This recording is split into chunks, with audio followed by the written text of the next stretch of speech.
प्रत्येक वर्ष रमजान मासरे एवं ईद उपलक्षे आमर प्रिय नेता श्री नवीन पट्टनायक उपस्थित रे तांकर आह्वान क्रमे आम ओडिशा रे विभिन्न जगार एवं शंख भवन रे आम इफ्तार पार्टी एवं ता सहित मध्य विभिन्न जगार ईद पर्व महासमारोह रे पालन करिथाउ आम दल तरफ किंतु चलित वर्ष आपण माने जानिचंती वर्तमान विश्वर युद्ध परिस्थिति को लेकिन किपरि परिस्थिति अच्छी से विषय रे मध्य आपण माने जानिचंती मध्य प्राच्य रे बा मिडिल ईस्ट देश मानकरे युद्धर परिस्थिति वर्तमान भयावह जोथि पाई कि लक्ष लक्ष लोक बासहरा होइचंती दुर्दिन भितर अछंती संकट रे अछंती एवं अनेक असुविधा भितर गति करचंती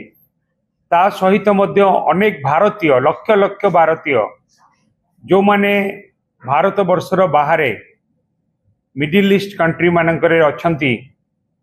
एवं जो माने मध्य अनेक संकट भितर विपज्जनक परिस्थिति रे से माने वर्तमान जीवन यापन करुछंती एवं एई युद्ध को लेकिन मध्य बहुत लोकंकर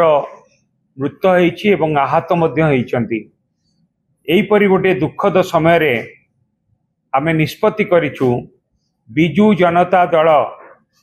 इफ्तार पार्टी किंबा ईद मिलन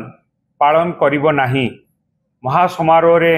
आमे जो पालन करूथुलु ईद पर्व इफ्तार पार्टी ओडिशार कोनोसी जगार भी आमे इफ्तार पार्टी आउ ईद पर्व पालन करिवु नाही ता सहित मध्य आमे प्रभु जगन्नाथଙ୍କ पाखरे प्रार्थना करूचु आल्लाଙ୍କ पाखरे प्रार्थना करूचु कि प्रभु जगन्नाथ समस्तଙ୍କୁ आशीर्वाद करंतु समस्ते सुरक्षित रुहंतु समस्ते भलरे रुहंतु